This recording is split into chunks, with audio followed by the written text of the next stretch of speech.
Très bonne nouvelle, le peuple ivoirien. Ça, c'est une histoire vraie. Écoutez ça.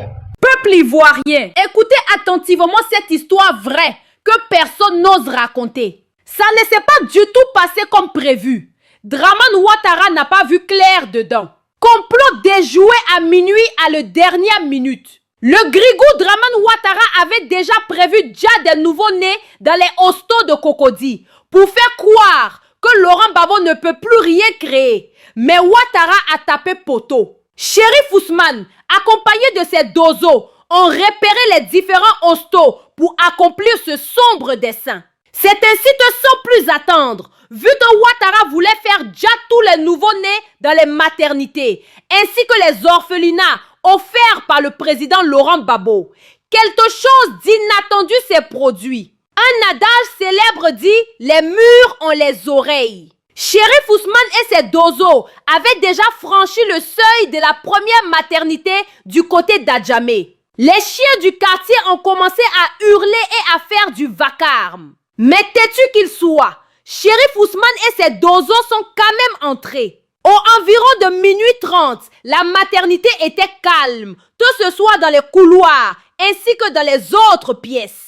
Quand je vous disais que Dramane Ouattara c'est quelqu'un de totalement imprévisible, ce n'est pas tout. Chérif Ousmane a d'abord hâté les lumières de l'hosto, croyant qu'il avait déjà tout réussi. Ils ont oublié les murs ont les oreilles. L'information avait déjà fuité dans les oreilles de Laurent Gbagbo. Alors que les dozos s'apprêtaient à commettre l'irréparable, un bruit métallique a résonné, brisant le calme glacial de la maternité. Ce n'était pas un cri, c'était le son d'un verrou que l'on tire. Soudain, les générateurs de secours que Ouattara pensait avoir sabotés sont revenus à la normale. La lumière a jailli, aveuglante, percutante, révélant leurs identités. Les issues de secours étaient déjà bloquées par les VDP de Laurent Gbagbo, alertés par le vacarme des chiens, formant une cuirasse solide.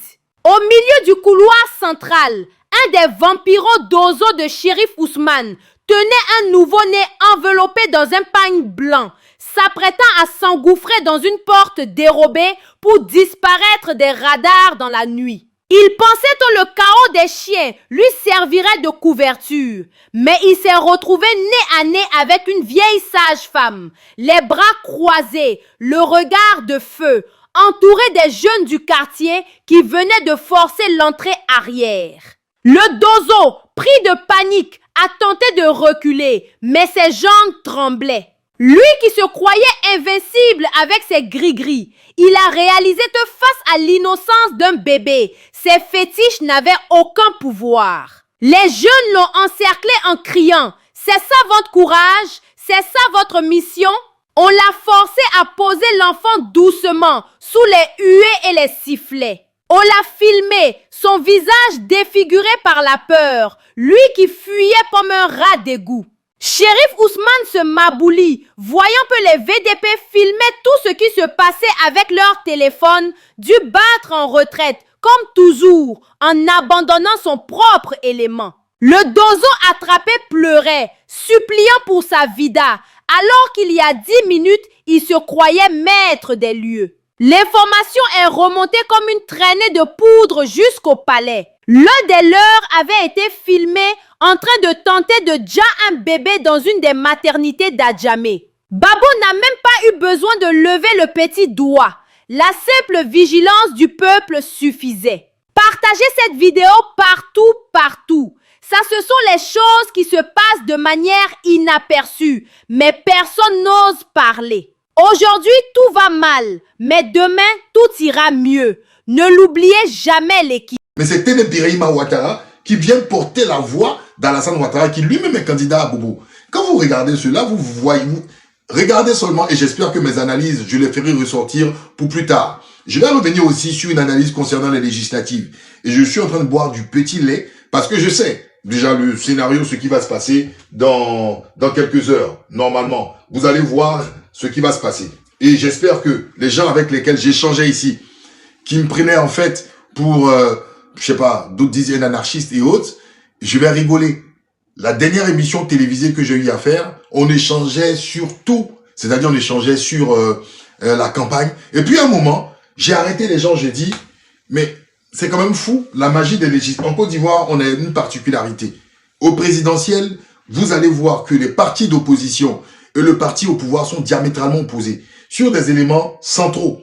La commission électorale indépendante, la posture même que la justice ou même le Conseil constitutionnel peut adopter sous l'élimination de certaines personnes, les conditions de vote, la liste électorale qui est problématique. Et puis, quand on arrive aux législatives, on tourne la page, comme ce que M. Blessy, lui-même qui est candidat aussi, je crois, à Bangolo, si je ne m'abuse pas, disait en face de M. Adama Bictogo, quelques mois, même pas quelques mois, quelques semaines, après les présidentielles, ce qui est passé est passé.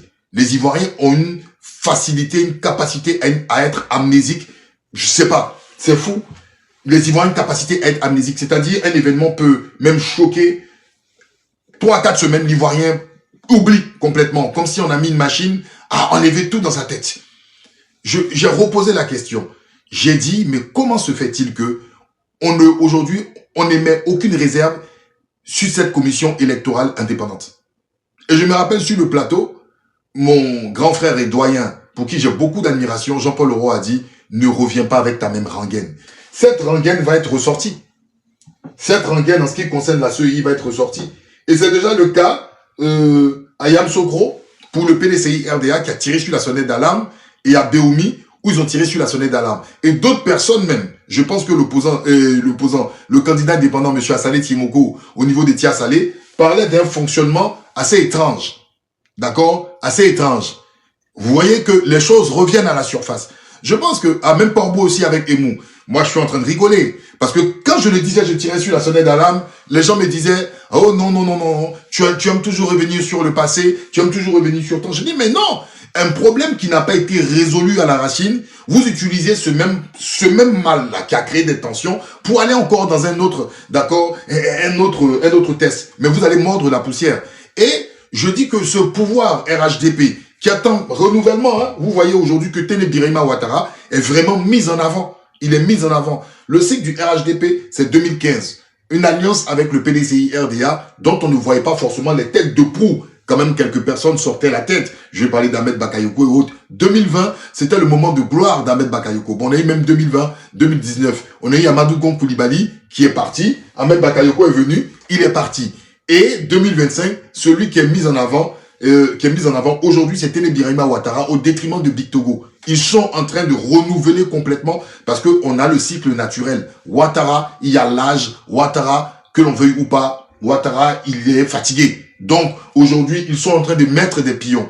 Pour mettre ces pions-là, vous verrez que les législatives doivent être pour eux quelque chose de soviétique. Ils vont taper où il faut taper pour avoir une grosse majorité. Resserrer les rangs, aspirer quelques indépendants qui vont revenir avec eux, du sang neuf, des jeunes qui vont partir, qui vont avoir des victoires. Ces jeunes-là vont avoir des victoires. Mais si vous observez le profil de ces jeunes, ce sont des jeunes qui ne sont pas très critiques à l'égard du RHDP, qui ne sont même pas très critiques à l'égard des actions gouvernementales. Ce sont des jeunes qui font la politique comme on aime faire la politique à Abidjan. Abidjan, si tu veux faire la politique, tu veux évoluer, tu as un profil de carrière, tu es compétent, regarde la politique, critique un peu, mais ne sois pas assez fort. Et ces gens-là, d'accord, vont accompagner. C'est cette forme d'opposition que le RHDP aime et ça va se passer sous nos yeux. Malheureusement, en ce qui concerne les détails de ce qui concerne les élections législatives, on ne pourra pas aller au fin fond parce qu'en Côte d'Ivoire, il y a quelque chose qu'on n'aime pas. En Côte d'Ivoire, on n'aime pas le contrôle strict. En Côte d'Ivoire, on n'aime pas avoir les détails du contrôle. Malheureusement, des gens seront élus. D'autres diront que non, ces personnes sont mal élues. Mais que voulez-vous? C'est ce que je voulais éviter. C'est ce que je voulais éviter, mesdames et messieurs. Mais bon, les gens ne m'ont pas compris. Parce qu'apparemment, quand on est à 6000 km et quand on critique, on est mal placé pour critiquer. Donc, allons-y et écoutons ce qu'il va dire. Tout à l'heure, j'ai raison de ma venue ici à Mans. D'aucuns auraient dit que je viens pour soutenir ces deux candidats parce qu'ils seraient en perte de vitesse, ce qui est complètement faux. La preuve, vous avez toutes les communautés ici présentes. Est-ce que la présence de toutes les communautés veut dire qu'on est forcément élu dans une élection? Vous êtes le RHDP. Malheureusement, en Côte d'Ivoire, les communautés là, ceux qu'on appelle les représentants des communautés, les chefs de terre, les rois et chefs de terre, ils n'ont aucun, malheureusement, ils n'ont aucune marge de manœuvre en termes même d'expression. C'est le parti d'État. Un parti d'État, chez nous, malheureusement, quand on dit on manque d'éducation, si moi, aujourd'hui, Insa Atomblan, j'ai le parti fort en Côte d'Ivoire, je détiens le pouvoir d'État, quand je vais me déplacer, même dans le Nord, je vous dis, même dans le Nord, et pourquoi j'ai dit même dans le Nord, si c'était un bastion de Ouattara, les chefs se déplaceront pour venir me voir. C'est naturel. Ils se déplaceront pour venir me voir. Pas parce qu'ils m'apprécient, parce qu'ils vont entendre que c'est le chef.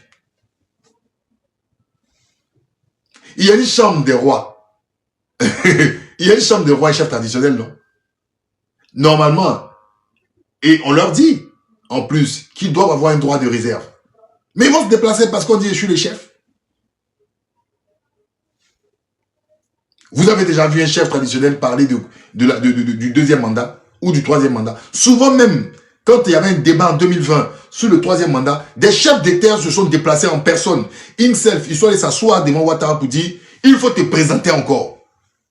Nos chefs traditionnels, malheureusement, il y a des cadres qui deviennent chefs traditionnels, mais je ne sais pas ce qui se passe dans leur tête. Rappelez-vous de mon interview que j'ai eue avec Tidjane Thiam. Il a dit quelque chose. Il a parlé en fait du complexe colonial. Mais moi, j'étais surpris que cela vienne de Tidjane Thiam, parce qu'on sait que le PDCI RDA est beaucoup porté aussi sur ces choses-là. Mais il a parlé de cela en évoquant Péchou à l'époque. Il a dit que c'est un complexe colonial que l'on a et que les chefs traditionnels ont. C'est M. Tidjane Thiam qui l'a dit. Allez regarder l'interview, elle est accessible.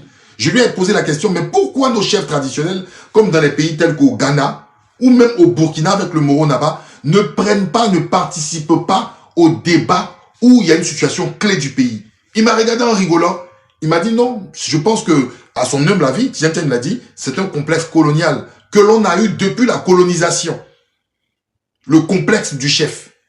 Donc le chef traditionnel et le roi est assujetti au pouvoir politique. Or, ce sont deux pouvoirs qui sont diamétralement opposés.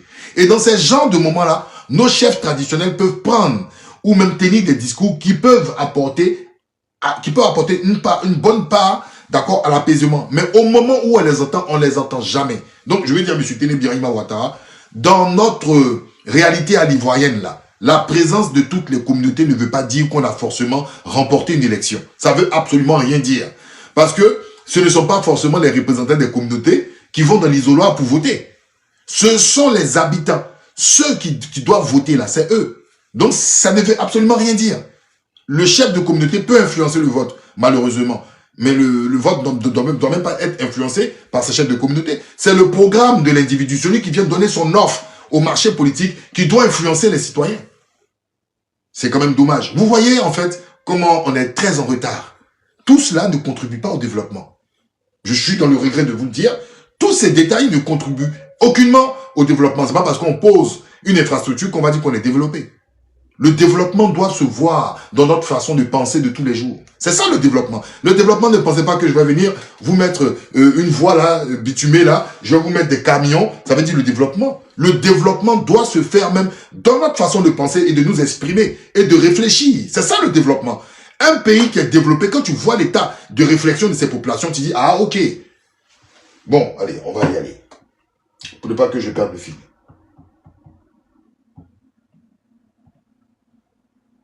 Ici présente, cela veut dire qu'il y a de la vigueur dans leur campagne.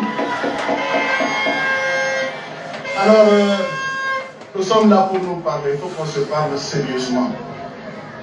Vous savez, maintenant, il est à l'eau les massans. Tu y as le locaux biera. Vous avez entendu? Je ne suis pas contre le parler de nos langues. Je suis même pour l'enseignement aux différentes générations de nos langues. Parce que moi, je dis que ce sont nos langues qui font la richesse de notre culture. Il n'est pas dans le Tchologo. Il est à Man. À Man, ceux qui sont majoritaires là-bas, ce sont les Yakuba. S'il veut parler, comme tu aimes tellement Man, il faut parler à Yakuba. Il commence à parler à Malinké, ministre d'État, ministre de la Défense. Allez dans une encyclopédie.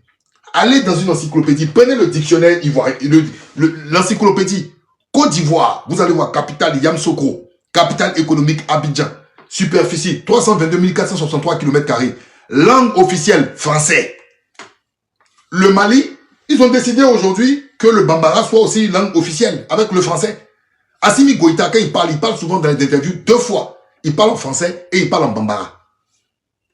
Voici le ministre Téné Birahima Ouattara qui parle en présence de toutes les communautés. Je ne pense pas que toutes les communautés comprennent le malinké. Le voilà qui parle ici. Pour Albert Flindé, d'accord, et son ami Mamadou Bamba. Je dis en substance, en toute chose, c'est la confiance. Lorsqu'il n'y a plus de confiance, il ne reste plus rien encore. Il traduit maintenant ce qu'il a dit en malinké. D'accord? Il traduit ce qu'il a dit en malinké. Avait-il besoin? Il pourrait parler en français? Il pourrait parler en français. Quand tu es républicain, dans ta région, tu peux. Dans ta région, tu peux parler parce que voilà, dans ta région, dans ta mairie même, si c'est au village, il n'y a pas de mal. Mais tenir un tel discours, l'introduire de cette manière, ça sous-entend quelque chose et c'est une erreur, même moi pour ma part, qu'il a eu à faire. Bon, souvent, j'ai pas envie de dire cette expression, mais bon, libre à lui. Mais écoutez la suite, ce qu'il va dire. C'est ça qui m'intéresse. C'est même pas ce détail, parce que je décortique au fur et à mesure. Je ne voudrais pas aller plus loin. Il parle de la confiance. En fait, il se passe beaucoup de choses. Écoutez. Moi, je utilise la défense. Et quand je parle en connaissance de cause. Voici le ministre. Écoutez bien. Il dit, lui, il se passe des choses. En tant que ministre de la Défense, lui, il est ministre de la Défense, donc il sait tout ce qui se passe. Il sait tout ce qui se passe. Écoutez bien ce qu'il va dire, et c'est intéressant. C'est là le creux, c'est là l'objet de cette petite vidéo analyse que je voulais faire avec vous. On y va. La sécurité qui est assis, lorsqu'il parle en connaissance de cause. On ne peut pas venir. Il pointe Vagondo, qui est le ministre de l'Intérieur et de la Sécurité. Il dit, lui, quand il se passe des choses, en gros, ce sont des personnes qui sont dans le shadow cabinet, c'est-à-dire le cabinet qu'on ne voit pas. Ils sont dans le renseignement, ils ont accès à des choses. Donc ce que les Ivoiriens ignorent là, eux le savent dans le secret. Maintenant, il m'a dit pourquoi il dit cette expression. Écoutons. Le jour dit que c'est vert, et puis précipitamment la nuit, faire autre chose. On ne peut pas dire le jour que c'est vert et précipitamment la nuit, on fait autre chose. Mais de qui parle-t-il? Nous sommes où? À Mans. Dans quel contexte précisément? Pourquoi le sort-il? Quel est le lien de ces dires et une campagne pour les législatives? Parle-t-il de Flindé? Parle-t-il de son frère ami Mamadou Bamba? C'est la question qu'il faut se poser. Où veut-il en venir? Écoutons. Il y en a qui sont spécialisés dans ça et on les a démasqués. C'est ça la vérité. Il y en a qui sont spécialisés dans ça. D'accord, d'accord? Il y en a qui sont... Il dit il y en a qui sont spécialisés au pluriel et on les a démasqués. Mais de qui parle-t-il? Et les gens tapotent, applaudissent. De qui parle-t-il clairement? Écoutez.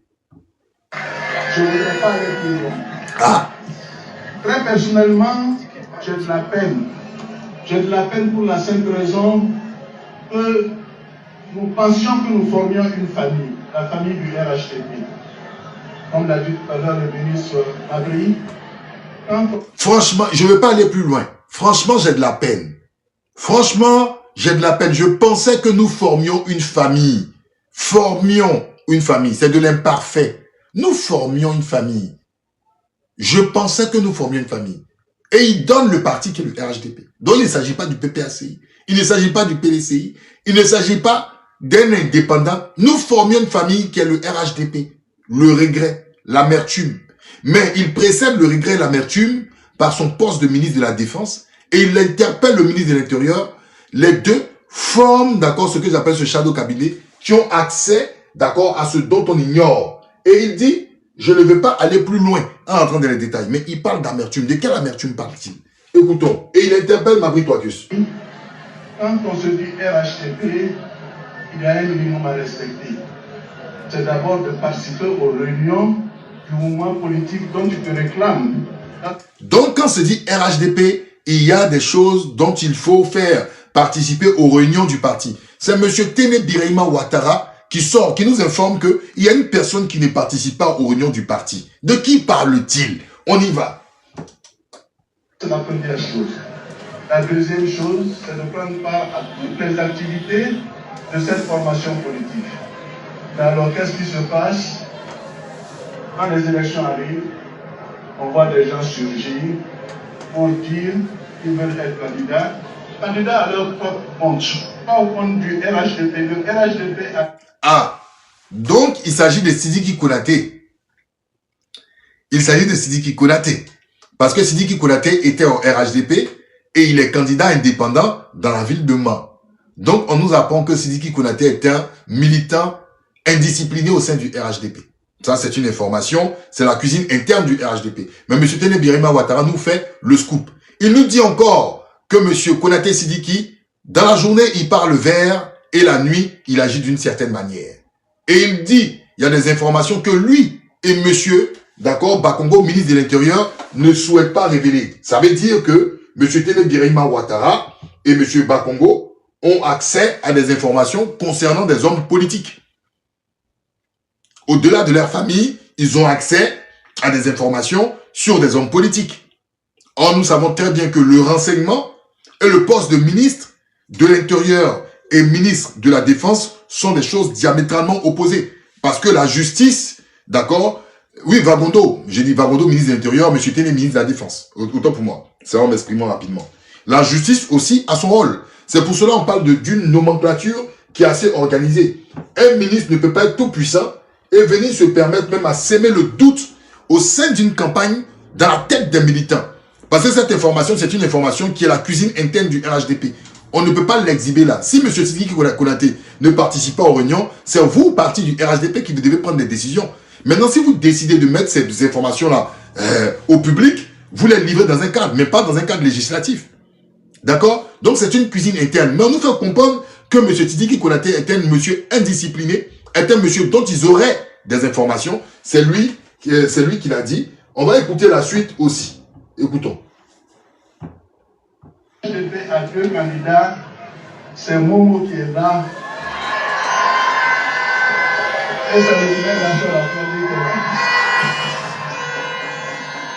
Il faut qu'on se dise la vérité, il faut qu'on se parle clairement. Alors de grâce, arrêtons de dire du n'importe quoi. Je ne voudrais pas aller plus loin parce que quand même, nous avons le devoir de protéger la vie des uns et des autres, de protéger la vie des gens.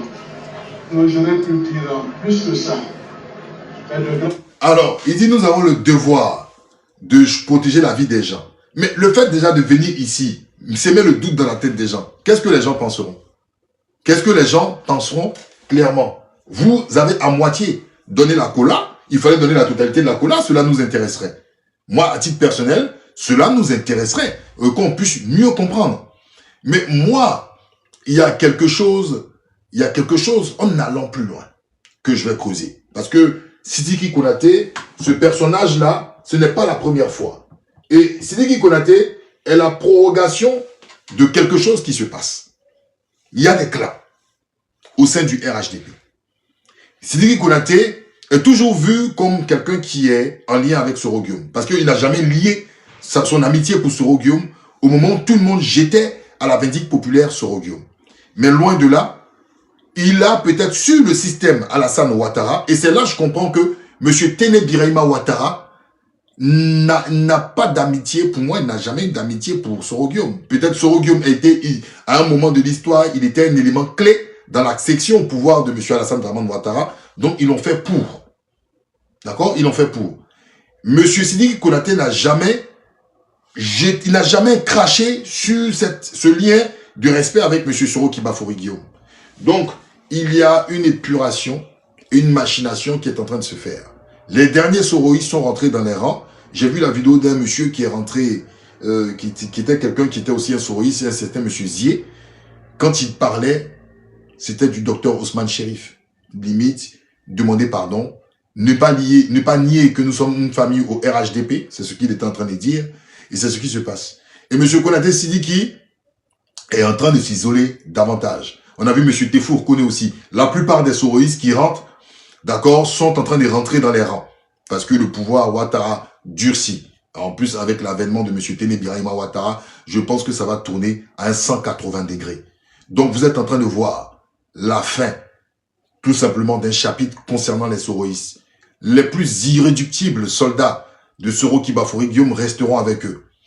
Et ceux qui sont venus peut-être au moment de vache grasse avec Soro Kibafouri, vous savez, le pouvoir est quelque chose qui est quand même maléfique, je dirais, et est quelque chose qui ne révèle pas forcément la nature des hommes. Je donnais l'exemple de M. Charles Blé Goudé.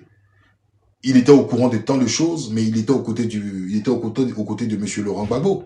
Pourquoi, si lui, il est honnête, il mène un combat, pourquoi, après tant d'injustices, où on l'obligeait de faire une génouflexion devant celui qui portait la voix de cette rébellion, au sorti de cet entretien, n'est pas allé, même à partir d'un courrier, de donner son point de vue et ne plus mener ce combat. Parce que le pouvoir, quand il est là, il rassemble. Et quand on n'est plus au pouvoir, la disette fait déchanter. Alors les gars, on se dit à la prochaine, portez-vous bien. Vous connaissez que dans cette église médiatique, nous sommes là pour vous édifier, nous sommes là pour vous renchérir et nous sommes là pour vous dire des choses vraiment qui vont éblouir vos entendements charnels et spirituels. Ceux-là qui viennent donc de tomber dans cette église médiatique pour la première fois, sachez que vous êtes au bon endroit, sachez que vous devez totalement vous installer ici et sachez que vous devez prendre quelques petites chose ici. Et vous savez que dans chaque église médiatique, il y a ce qu'on appelle le porteur de vision. Alors c'est moi dans le porteur de vision et c'est moi qui porte donc actuellement la vision de cette église médiatique qui ne pourra jamais tomber et qui s'avère totalement en expansion en Afrique de l'Ouest et dans l'œil aisé. Et ceux-là qui ne sont pas du tout contents, ils n'ont qu'à quitter ici parce que nous ne supplions pas les nouveaux fidèles d'intégrer cette église médiatique. On se dit à la prochaine les gars, hasta la vista, bisous là-bas les gars, bon.